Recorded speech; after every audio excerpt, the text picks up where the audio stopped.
Mr. Deputy Chairman, I would like to refer to some of the observations made in the course of the debate which relate to the Defense Ministry items.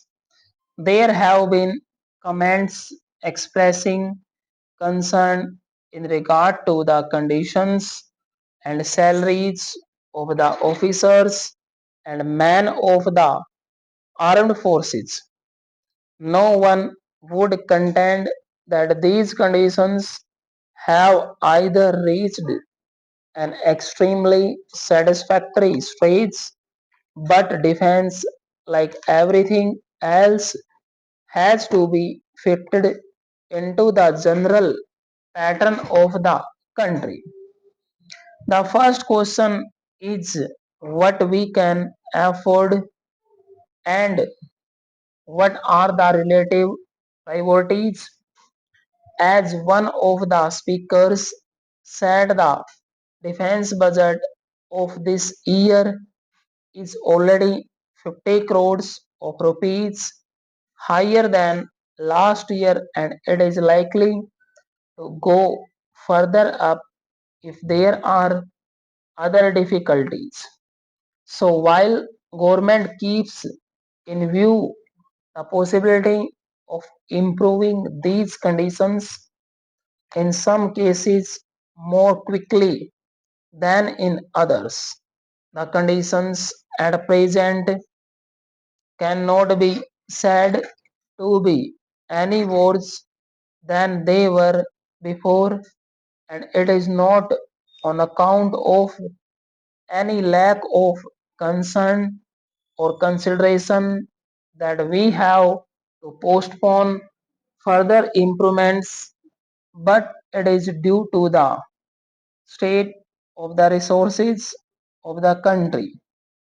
The armed forces have undergone no physical expansion, that is to say, the strength has not been increased, but there is a considerable amount of money expended year after year because of better equipment, more modern equipment, and also because of a rise in prices of material, military or otherwise in the world.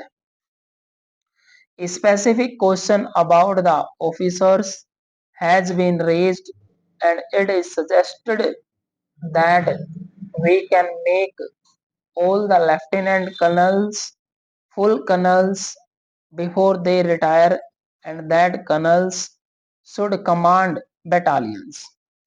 We are not refusing to have this practice just because it is not done elsewhere, but normally a battalion commander is a lieutenant colonel everywhere. If we were to convert all these lieutenant colonels into full colonels, a large number of officers will get colonels rank, and their pensions, even if they serve for 20 years, would be 100 rupees a month more than the others, and at the present moment the country cannot afford it. Another point raised was that they were retired so early that it is hardship. It is true that they can retire at 40, but most of them do continue in the services. The age of retirement, as against in private industries, is early.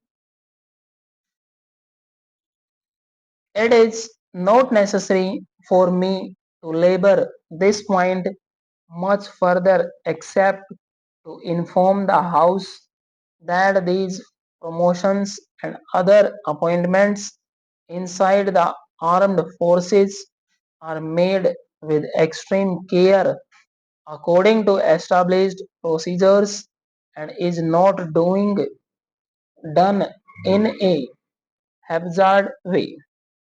There have been few complaints about these matters, and government is satisfied that these promotions are made with due consideration to all the circumstances mentioned here.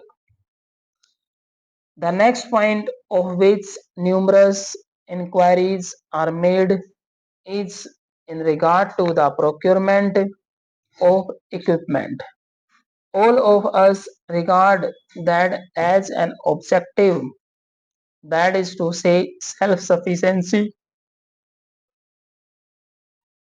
In regard to the equipment and in regard to various other allied matters, but there again, defense equipment cannot be separated from the industrial conditions of our country.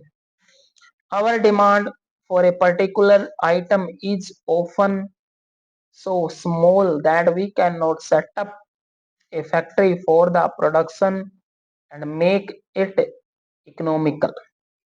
It would produce ever so much more by its capital than we can consume under modern conditions of industrial technique.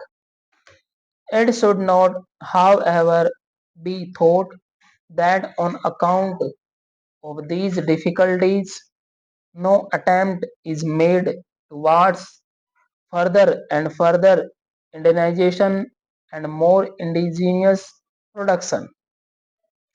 At the present moment, a committee under the chairmanship of the Deputy Defense Minister has been going intensively into this question of how far in our various ordnance factories, in factories under civil production, and in other factories connected with the defense industry, and by the use of the defense personnel itself, it would be possible to make whole or parts of equipment in this country. Being military equipment apart from giving a general idea, neither the category nor the numbers of them may be published, but this is a matter that is receiving the continuous attention of the Defense Ministry in all its branches. And we hope that in the 12 months ahead, we will be able to make considerable progress. I hope the House will accept this statement and the efforts that we are making as a planned effort in the direction of self sufficiency.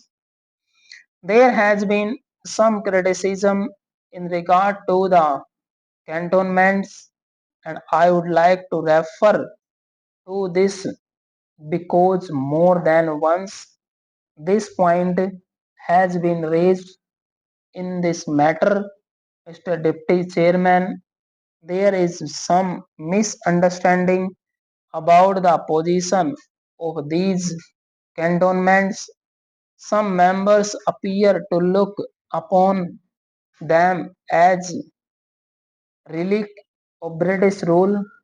In any army like ours, these cantonments are essential. They are really military estates. Originally, they were so started because the army had to be kept isolated from the people, perhaps under the conditions which would keep them fit for the purposes.